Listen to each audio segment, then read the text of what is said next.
नमस्कार। प्रधानमंत्री नरेंद्र मोदी जी के शब्दों में ही बीते दिनों में देश ने साहस और शौर्य का परिचय देते हुए भारतीय सेनाओं के शौर्य को देखा है, पराक्रम को देखा है, संयम को देखा है और सामर्थ्य को भी देखा है। पहलगाम हमले की बात करें और उसके बाद ऑपरेशन सिंदूर तक जब देश की सेनाएं अपने शौर्य का प्रदर्शन कर रही थी, उसमें पूरा देश राष्ट्रहित सर्वोपरि की भावना के साथ एकजुट होकर खड़ा था, साथ खड़ा था। और प्रधानमंत्री जी ने कहा कि जिस तरह से ऑपरेशन सिंदूर के बाद हमने एक न्यू नॉर्मल तय किया है कि पाकिस्तान के साथ आतंक और बातचीत एक साथ नहीं हो सकती और खून और पानी एक साथ नहीं बह सकता।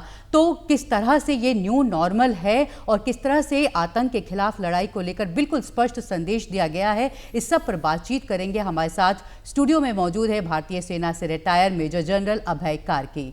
कार्यक्रम में आपका बहुत बहुत स्वागत है। धन्यवाद जी। तो बीते दिनों की अगर हम बात करें, जिस तरह से पहलगाम पर हमला हुआ, फिर ऑपरेशन सिंदूर की अगर हम बात करें, तो हमने पहले तो देश को झकझोर दिया जब पहलगाम पर आतंकी हमला हुआ और फिर ऑपरेशन सिंदूर ने पूरे देश को गर्व से भर दिया। तो ये जो पूरा घटनाक्रम है, इसे आप किस तरह से देखते हैं? इस दौरान हम सभी ने देखा कि किस तरह से देशभक्ति की भावना देश के नागरिकों से लेकर सीमाओं तक पर देखी गई। जी, एक पूर्व सैनिक होने के नाते मैं जिस तरह से देश का जवाब दिया है पहलगाम का, उसको देख के आम नागरिक ही नहीं, हम पूर्व सैनिक भी बहुत गौरवान्वित हुए हैं। और क्योंकि हम उस परिवार से आते हैं जिसने ये शौर्य गाथा लिखी है, और क्योंकि हम एक ऐसे ज़माने में थे जबकि अगर आप सोचें तो हमारे हाथ बंधे हुए थे और हम पर्याप्त मात्रा में जितनी हमारी काबिलियत थी, हम उस काबिलियत का पूरा इस्तेमाल नहीं करते थे।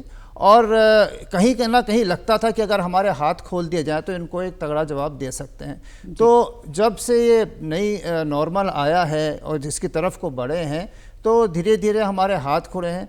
और जैसे कहते हैं कि कैपेसिटी या कैपेबिलिटी, जो आपकी काबिलियत है, इसको बनाने में सालों साल लग जाते हैं। एप्लीकेशन फिर आप किसी भी समय कर सकते हैं। तो हमारी इच्छा शक्ति में भी बहुत बदलाव आया है, हमारी पॉलिटिकल विल और पॉलिटिकल डायरेक्शन में आया है, और हमारी कैपेबिलिटीज़ और क्षमता में, इसमें तो हमने बहुत लंबी छलांग लगाई है। इसीलिए जो देश ने ये प्रचंड प्रतिहार देखा है पाकिस्तान के ऊपर, ये इन सब चीज़ों का एक बहुत सुंदर समन्वय है।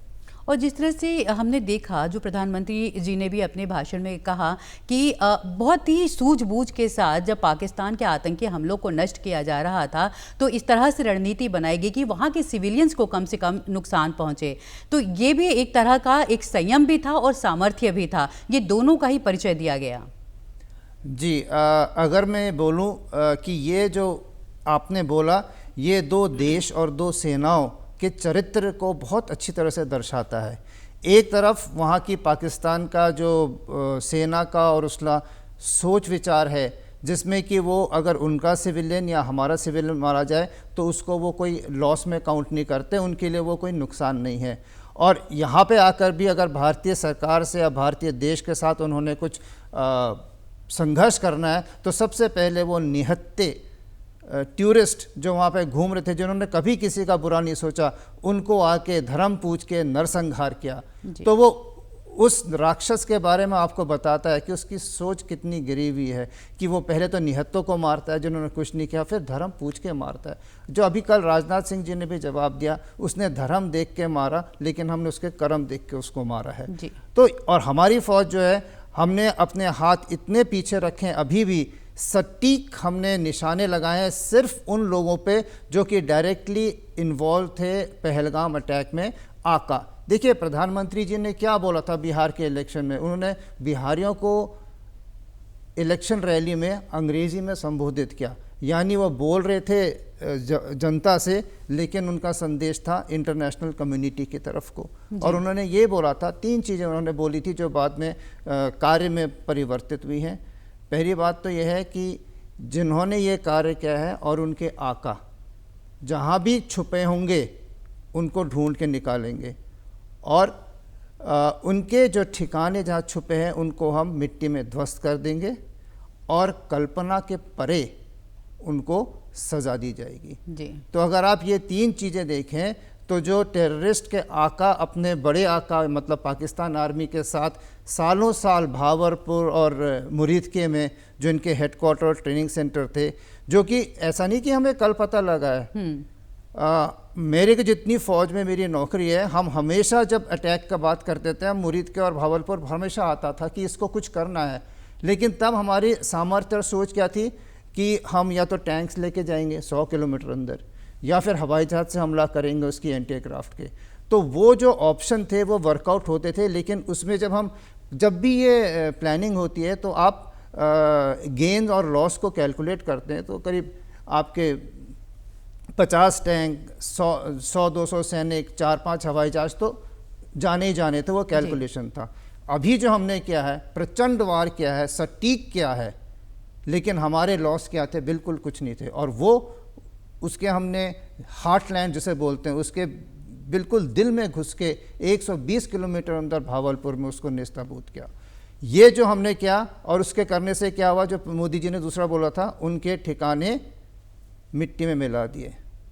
और उसके बाद जो 10 मई को हुआ, जिसमें हमने उनके 11 हवाई अड्डों को, उनके रडार, रनवे और वहाँ पे खड़े उनके जो हवाई जहाज़ों को जो नेस्तनाबूद किया, ये सबकी कल्पना के परे था। मैं तो ये कह रहा हूँ कि ये मेरी कल्पना के भी परे था, जो कि हम इस फील्ड में हमेशा रहे हैं।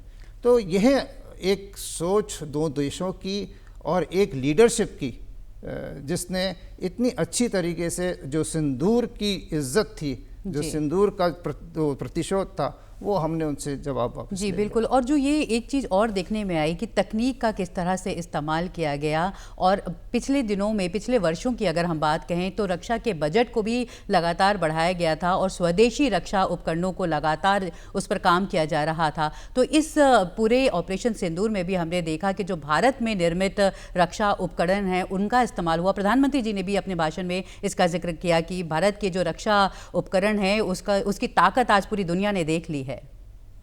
बिल्कुल। देखिए, ये मोदी जी और पहले भी कह चुके हैं, और ये ज्ञात है कि अगर किसी देश को स्वयं अपने पैरों पर खड़ा होकर अपनी ताकत को गिनाना है तो उसको स्वावलंबी होना है, उसको आत्मनिर्भर होना है। तो आत्मनिर्भर भारत का जो प्रधानमंत्री का उन्होंने जो ये इनिशिएटिव शुरू किया है, उसमें आत्मनिर्भरता जो हथियारों में है, स्वदेशी हथियारों में, वो बहुत बड़ा अंग है। तब से उन्होंने जो गवर्नमेंट की तरफ से जो बढ़ावा दिया है, PLI स्कीम जो है, उसमें डिफेंस इक्विपमेंट और डिफेंस R&D, डिफेंस स्टार्टअप्स, और जो उन्होंने अभी एक, क्योंकि पहले ये प्रक्रिया बहुत लंबी होती थी, फंडिंग कहाँ से आएगी, मिनिस्ट्री ऑफ फाइनेंस आएगी, तो आर्मी कमांडर और फौज को भी बहुत ज़्यादा बजट में ये दिया है कि आप इतनी की चीज़ आप एकदम से खरीद सकते हैं। उससे आधुनिकीकरण हुआ है। और जो हमारे डिफेंस जो तकनीक है, IITs, IASC, इसरो, इनके साथ एक समन्वय बनाने का एक पूरा इकोसिस्टम डेवलप हुआ है, जहाँ के रोज़ स्टार्टअप्स आ रहे हैं, रोज़ नई चीज़ आ रही है। अभी आप ये लगा लीजिए, जो ड्रोन्स की बात हो रही है, हमने अच्छी तरह से अध्ययन किया था ये यूक्रेन लड़ाई का, उसके पहले भी हम ड्रोन्स की तरफ बढ़ गए थे। और अगर हम सिर्फ पब्लिक सेक्टर HAL पे ही निर्भरित रहते या DRDO बनाएगा, अभी तक वो हर बजट में आता, फिर सैंक्शन होता, फिर वो बजट ख़त्म हो जाता। लेकिन हमने प्राइवेट इंडस्ट्री, प्राइवेट एकेडमिशिया, IITs वगैरह को लगाया है, और प्राइवेट स्टार्टअप्स को लगाया।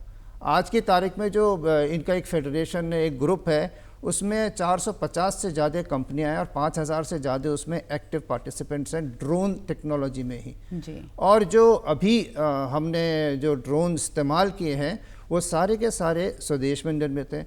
जो स्वदेशी, अगर आप स्वदेशीकरण बोलें, तो इस युद्ध का सबसे बड़ा जो गेम चेंजर या न्यू नॉर्मल ये भी है कि भारत अभी अपने बल पे ही अपने हथियार बनाता है, और ये हथियार इतने बढ़िया हैं कि जो वेस्ट के हथियार थे और जो चाइना के हथियार थे जो उन्होंने बात की थी, उससे कई गुना आ गए हैं। क्योंकि ये जो लड़ाई थी, चाइना का 80% से ऊपर पाकिस्तान के हथियार जो है वो चाइनीज़ ओरिजिन के हैं या फिर अमेरिकन और वेस्टर्न है।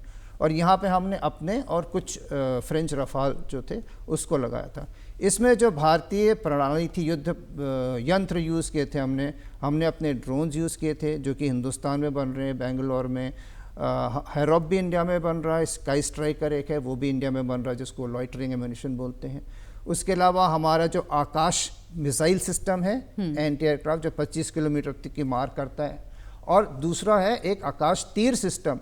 और जो इसमें क्या था हमारा, अगर हम प्रणाली को देखें, हमने पूरे जो रडार हैं एयरफोर्स, आर्मी, नेवी और जितने भी सेंसर हैं जो कि सेटेलाइट से कोई इंफॉर्मेशन आ रही वो एक जगह पे हमने फ्यूज़ कर दिया, एक टीवी स्क्रीन पे आप लगाइए और वो कंप्यूटर से जनरेट हो रहा है। और वहीं पे आर्टिफिशियल इंटेलिजेंस लगा के हमने जितने भी हमारे हथियार हैं, वेपन सिस्टम है, उनको भी उस कंप्यूटर ग्रिड में डाल के कौन कहाँ दिख रहा है, किसने उसको मारना है, कौन सी टारगेटिंग होगी, ये सब एक साथ ऑटोमेटिक हो रहा है, उसमें मैन इन द लूप नहीं है, एकदम से वो हो रहे। तभी वो हज़ारों 100 की संख्या में जो ड्रोन आ रहे थे, फटाफट वो देखे जा रहे थे किस प्रकार के हैं, कौन सा वेपन सिस्टम नज़दीक है, उसको कितना उसको देना है, उसके फायर कंट्रोल के ऑर्डर्स उसको मिल जा रहे थे।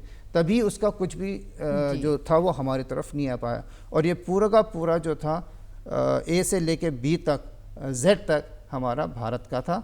ब्रह्मोस की बात तो सबको पता ही है, हमारी अपनी मिसाइलें, और जो 10 तारीख को जो जितने भी हमले हुए हैं ये ज़्यादातर हमारी ब्रह्मोस ने ही किए हैं। बिल्कुल, तो कहा जाए तो रक्षा के क्षेत्र में जो ये अनुसंधान हुए हैं, लगातार रिसर्च हुए हैं, तो यहाँ भी एक न्यू नॉर्मल जो एक निकल कर सामने आया है टेक्नोलॉजी के तौर पर।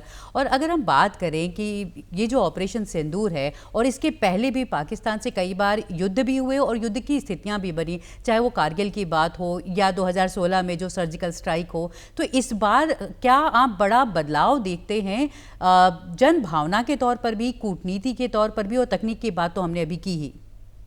जी देखिए, हमेशा से नहीं, जब से पाकिस्तान के पास न्यूक्लियर बम आया है, जो उसके पास न्यूक्लियर हथियार आए हैं, तो उसकी हिंदुस्तान के खिलाफ जो रणनीति रही है वो ये है कि चलिए जो नॉर्मल युद्ध है, कन्वेंशनल वॉरफेयर, उसमें भारत जो है उसको बहुत बड़ा हाथ है और वो ताकतवर है। तो वो सोचता है कि मैं इसको ऐसे नहीं भिड़ के मैं एक लो कॉस्ट सस्ता सा ऑप्शन लेता हूँ कि मैं अपने टेररिस्ट को यहाँ पे ट्रेन करूँगा और उनको धीरे धीरे करके हिंदुस्तान में बम फोड़ो, लोगों को मारो, ये करता रहूँगा। और अगर हिंदुस्तान बोलता है कि मैं आपके पास पूरी लड़ाई करते आता हूँ तो मैं न्यूक्लियर बम की धमकी दे के उसको रोक सकता हूँ। तो ये काफ़ी दिन तक उसकी नीति चली, ब्लीडिंग इंडिया बाय 1000 कट्स, 1000 चीरे लगा के धीरे धीरे हिंदुस्तान को मारने की उसकी रणनीति थी और वो चली भी। लेकिन जो अब आप बोल रहे हो क्या चेंज आया, अब ये आया है कि सबसे पहले वो सोचता था हिंदुस्तान जो है हमारी सीमा पे तो कुछ करेगा ही नहीं, वो यूएन के पास भागेगा, कहीं भागेगा, प्रूफ लाएगा कि ये है, जैसे कि वो गया। लेकिन बालाकोट में हमने दिखा दिया कि उससे पहले तो 2016 की उरी सर्जिकल स्ट्राइक थी, हम एलसी के पार गए, मतलब हमने एलसी सेक्टर आईबी पे नहीं पर जम्मू एंड पीओके में हम पार गए। उसके बाद जब बालाकोट हुआ हम हवाई जहाज़ लेके पार गए और एलसी नहीं बल्कि पाकिस्तान के अंदर बालाकोट जो है पाकिस्तान प्रॉपर में है, उस पर बॉम्बिंग की और एयरफोर्स का इस्तेमाल किया। उससे उसकी जो रणनीति थी थोड़ी सी हिल गई, पर उसने बोला तब भी वो 5-6 साल हो गए, वो भूल गया या उसने सोचा कि अब ये दोबारा इतना होगा मैं इसको जज्ब कर लूँगा। उसने ये वाला भी पहलगाम किया। पहलगाम में हमने पूरे स्कारदू, लेह से लेके आप लगा लीजिए पूरे कराची जो कि गुजरात में, हर जगह पे जाके हमने उसको हमला किया है। पाकिस्तानी पंजाब जो है वो पूरे पाकिस्तान को कंट्रोल करता है, उसी के वहाँ पे जनरल्स बनते हैं, उसी के आईएएस होते हैं, उसी के जजेस होते हैं, उसी के सारे बड़े बड़े बिजनेसमैन वही हैं। और वो सोचते थे कि हम पे तो कुछ नहीं हो सकता, हमको कोई छू नहीं सकता। रावलपिंडी, इस्लामाबाद तो पूरे। और जो चाइनीज़ के एडी वेपन सिस्टम उनके पास थे, HQ-9 और बाकी रडार्स वगैरह, वो सोचते थे कि अभेद हैं। और हिंदुस्तान अगर क्योंकि पिछली बार जब हुआ था हमारा बालाकोट तो ठीक हो गया था, लेकिन उसके अगले दिन जो उनकी स्ट्राइक आई थी और जिसमें अभिनंदन का MiG-21 वहाँ गिर गया था और हुआ, तो पूरा को पूरा फोकस हमारी बालाकोट की कामयाबी पे या जो हमने इच्छा शक्ति दिखाई उस पे नहीं, बल्कि वो अभिनंदन और एक हवाई जहाज़ पे जो कहानी थी, नैरेटिव वहाँ पे जाके अटक गया। उस नैरेटिव को उसने अपने दिल में ले लिया। और इस बार भी सोचा था अगर 2 बालाकोट करेगा हमारा एडी इतना अच्छा, हम इंडिया के हवाई जहाज़ गिरा देंगे। इस बार हमने गेम चेंज कर लिया, हवाई जहाज़ पार गए नहीं, सिर्फ मिसाइलें पार गई हैं। और उसके जो अभेद वो कहता था मेरी रडार प्रणाली और मेरी एयर डिफेंस प्रणाली है, उन सब को जैम करके तोड़ के उसने उसके जो एयरफोर्स जो उसकी शान थी, एयरफोर्स जो उसके न्यूक्लियर वेपन लेके जाती थी और ड्रॉप कर सकती थी, उन सब को हमने 10 तारीख को ज़मीन पे ही नष्ट कर दिया। उसके पास उड़ने की कोई काबिलियत नहीं थी, देखने अंधा कर दिया था उसको, उसके रडार नहीं देख सकते थे, लंगड़ा कर दिया, उसके हवाई जहाज उड़ नहीं सकते थे। तब वो घुटने का बल आके उसने रिक्वेस्ट किया हमारे डीजीएमओ से कि हम बात कर लें। तो हमारे डीजीएमओ पहले बोला था अभी मेरे पास टाइम नहीं है, बाद में देखेंगे, 3:30 बजे का टाइम दिया, तब जाके उनकी बात हुई, ये बातचीत। और जब उसने बोला सीज़ फायर, तो सुना कि यहाँ से बताया गया कि सीज़ फायर तो वॉर पे होती है, वॉर नहीं है, हम सेसेशन ऑफ हॉस्टिलिटीज़ यानी कि जो लड़ाई है उसको थोड़ी देर रोकने की बात कर सकते हैं, सीज़ फायर बराबरों के बीच में होती है जी। और ये कहा भी पीएम मोदी ने भी कि ऑपरेशन सिंदूर जो है अभी वो जारी है, स्थगित किया गया है सिर्फ। और जिस तरह से अभी आप बात भी कर रहे थे, इस बार जिस तरह से वो ऑपरेशन सिंदूर को प्लान किया गया, आपको लगता है कि इसके जो सबक होंगे, इसका कोई लॉन्ग टर्म इम्पैक्ट अगर देखा जाए कि अगली बार इस तरह की पहलगाम जैसी घटना को अंजाम देने से पहले 2 बार सोचेंगे? देखिए, अगर कोई मैच्योर सभ्य और आदमी जिसके अंदर वो हो, हृदय हो, या अपने लोगों के प्रति कुछ भाव रखता हो, भावना रखता हो, और इसके तो साथ वो ही सोचेगा। जो कंडीशंस हैं, जिस तरह के हालात हैं, चाहे अगर आप युद्ध की स्थिति में अगर आप जाने की बात करते हैं, जो कि नहीं है फिलहाल, उसको देखते हुए भी कि क्या आप इस तरह की कार्रवाई को सोचेंगे आगे फिर? नहीं, मैं यही कह रहा हूँ, मैं पाकिस्तान को देख रहा हूँ कि वहाँ के जो जनरल हैं, और क्योंकि उनके पॉलिटिशियन तो जनरलों के बैठाए हुए होते हैं, जो कि जब सब लड़ाई हार जाते हैं तो वो गाली खाने के लिए उनको खड़ा कर देते हैं। अभी देखिए शहबाज शरीफ 17 सीट लेके आ गए, इमरान खान जीते थे, उनको जेल में डाल दिया, इनको मंत्री बना दिया। वो कहते हैं कि वो उनका दरवाज़ा खोलते हैं, जब जनरल मुनीर आते हैं तो प्रधानमंत्री दरवाज़ा खोलते हैं कार का उनका। तो ये अगर हालत है तो अभी जो रूबियो साहब ने, अमेरिका के विदेश मंत्री ने बात की, उन्होंने यहाँ पे जनरल मुनीर से बात की थी कि आप लड़ाई का क्या कर रहे हो, और इधर पे हमारे विदेश मंत्री साहब से बात करते थे। उनके प्रधानमंत्री से बात भी नहीं करते थे, विदेश मंत्री से बात भी नहीं करते। तो पॉलिटिकल क्लास को आप हटा लीजिए, उनकी आर्मी है जो देश को कंट्रोल करती है, वही आर्मी पॉलिटिक्स भी करती है, वही फॉरेन अफेयर्स भी करती है, वही वहाँ के फौजी फाउंडेशन के तौर पे सीमेंट भी बनाती है, मिठाइयाँ भी बनाती है, ट्रैवल एजेंसी भी चलाती है। उनके 20 या 25 सेक्टर्स में उनकी इन्वेस्टमेंट है, और रियल एस्टेट करती है, ट्रांसपोर्ट पूरा उनके हाथ में है, पूरे देश के जो ट्रांसपोर्ट कंपनियाँ हैं।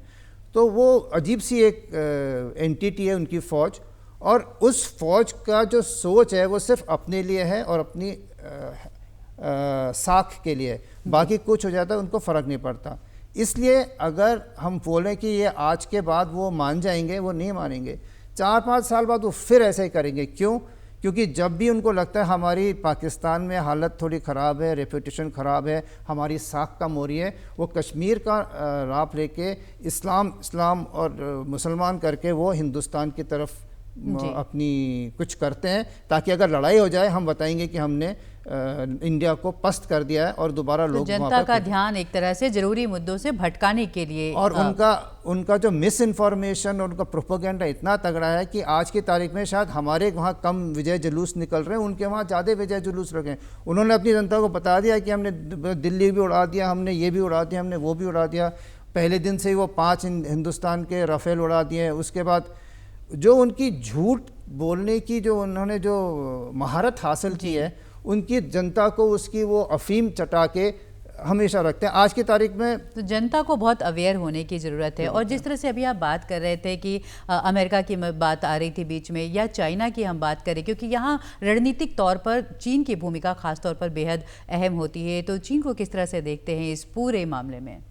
चीन को इस मामले में हम देखते हैं कि ये पूरे खेल के पीछे ज़्यादा हाथ चीन का ही था। एक थ्योरी ये भी चल रही है कि क्योंकि चीन की आर्थिक स्थिति ठीक नहीं थी, ट्रेड वॉर चल रही थी, और दुनिया की बड़ी बड़ी कंपनियां चीन से अपनी प्रोडक्शन सेंटर्स को उठा के हिंदुस्तान में लाना चाहती थी या कहीं और लाना चाहती, तो हिंदुस्तान में अब वो कैपेसिटी आ गई है कि वो हम एप्पल बना रहे हैं, हम आईफोन बना रहे हैं, हम सब कुछ बना रहे हैं। तो उसको लगता था कि अगर हिंदुस्तान में अस्थिरता दिखाई जाए, इंस्टेबिलिटी दिखाई जाए, और इसको रशिया की लड़ाई को देखकर उसने सोचा कि इन दोनों की लड़ाई हो जाए, अगर 3 साल चल जाती है तो हिंदुस्तान की इकोनॉमी 15 साल पीछे जाएगी, कोई बाहर का फॉरेन विदेशी निवेश नहीं होगा, कोई बाहर की इंडस्ट्री इंडिया में नहीं आएगी, और चाइना जो है वो अपने को ठीक ठाक रख लेगा। ये एक सोच ये भी है। दूसरा सोच ये है कि चाइना ने 80% हथियार सारे दिए थे, उसमें से लेटेस्ट हथियार जो उसने उनको दिए हैं वो J-10 फाइटर हैं, अपने HQ-9 उनका एयर डिफेंस का जो सिस्टम था वो पूरा चाइनीज़ था, उनके J-10 अभी हवाई जहाज़ दिए थे, और उसके साथ उन्होंने एक एंटी एयरक्राफ्ट मिसाइल जो कि कहते हैं 180 किलोमीटर तक एयर टू एयर मार करती है, PL-15E वाली मिसाइल भी दी थी। तो इन सब चीज़ों का अभी क्या होता है, चाइना भी एक हथियार का एक्सपोर्टर है जी, और वो सस्ते हथियार देता है, और उसकी मार्केट वो देखता है साउथ अमेरिका, अफ्रीका और साउथ ईस्ट एशिया, जहाँ पे महंगे यूरोपियन हथियार नहीं देख सकते। अगर तो एक तरह से हथियारों का एक फील्ड टेस्टिंग था कि हमने ये हथियार दिए जिसने हिंदुस्तान के ये कर दिए और हमारी बढ़ जाएगी। बड़ी मज़े की बात है, जब पहले दिन झूठ फैलाया गया कि हमारे 5 राफेल गिर गए, उस दिन राफेल के बनाने फैक्ट्री है फ्रेंच दसॉल्ट, उसके शेयर बिल्कुल गिर गए, और चाइना की जो ये फैक्ट्री हैं जो ये बनाती हैं उनके उपकरण, उसके शेयर बढ़ गए। लेकिन अब जो जैसे खत्म हुआ, देखते हैं उसके पीछे बहुत सारा खेल चल रहा होता है कहा जाए। मजे की बात यह है कि आज की तारीख में चाइना के स्टॉक नीचे जा रहे हैं और राफेल वाली कंपनी के ऊपर जा रहे हैं। तो ये पूरा आपको बताता है कि लड़ाई किस रुख में थी और ये पीछे के खिलाड़ियों का क्या अगर होगा। हम एक बात करें, ये जो ऑपरेशन सिंदूर नाम दिया गया, तो एक तरफ तो हमारा जो सैन्य पराक्रम था वो हम देख रहे थे, दूसरा साथ ही भावनात्मक तौर पर जोड़ने की कोशिश की गई, एक महिलाओं की अस्मिता को लेकर बातचीत की गई, महिला सुरक्षा को लेकर बात की गई, तो एक बहुत ही भावनात्मक तौर पर पूरा देश एक साथ जुड़ गया।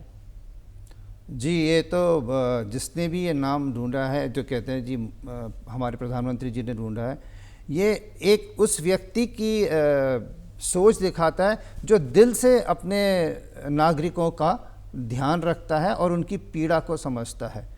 और वो एक ऐसा भी व्यक्ति है जिसको एक अपने कल्चर, जो हमारा संस्कृति है, उसके हिसाब से एक बड़ा ही एप्ट नाम रखा गया है, और ऑप सिंदूर रख के उसने पूरे भारत की औरतों का एक ख्याल रखा है।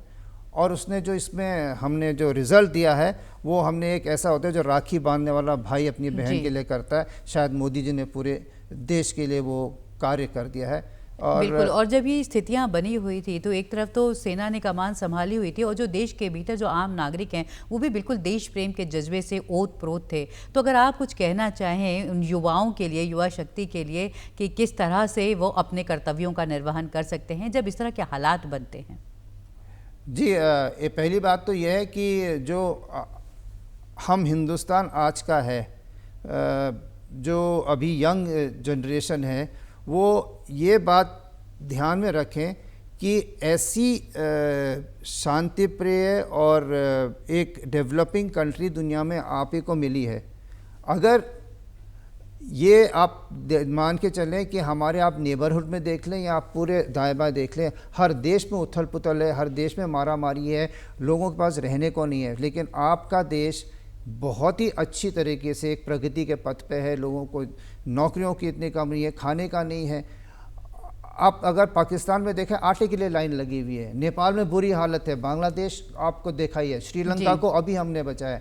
तो इस देश को इस हालत में अगर पहली पीढ़ी लाई है अपने सेक्रीफाइस से, तो आप अभी भी अपने जो ये शांति अगर बनाए रखना है तो हमें भी बलिदान देने होंगे, हमें भी कार्य करना होगा। क्या होता है, अगर लड़ाई नहीं देखी होती किसी जनरेशन ने, पीढ़ी ने, तो कई बार इसको फॉर ग्रांटेड ले लेते हैं। ये फॉर ग्रांटेड कोई विकल्प ये नहीं है। एक कांच के ऊपर कांच के ऊपर कांच रखा हुआ है, जिसको कि अगर आप संभाल के लाएं पीढ़ी दर पीढ़ी तो देश प्रोग्रेस करेगा। अगर कोई पीढ़ी बीच में सोच ली कि कुछ नहीं होता है तो वो ग्लास सारे के सारे गिर जाएंगे। बहुत ही नाजुक कह सकते हैं कि ये मसला होता है जब इस तरह के हालात बनते हैं, जब युद्ध की बात आती है या आतंकवाद की बात आती है। आप हमारे स्टूडियो में आए और हमारे साथ ये जानकारी साझा की, इसके लिए आपका बहुत बहुत धन्यवाद। तो जिस तरह से कार्की जी कह रहे थे कि युद्ध बहुत आसान होता है और देश जानता है कि ये दौर जो है ये युग युद्ध का नहीं है और ये युग आतंकवाद का भी नहीं है। ये समय है जब सभी, चाहे वो सैनिक हो या एक आम नागरिक, एकजुट होकर के एकजुटता का प्रदर्शन करें, देशभक्ति का इजहार करें। कार्यक्रम में इतना ही। नमस्कार।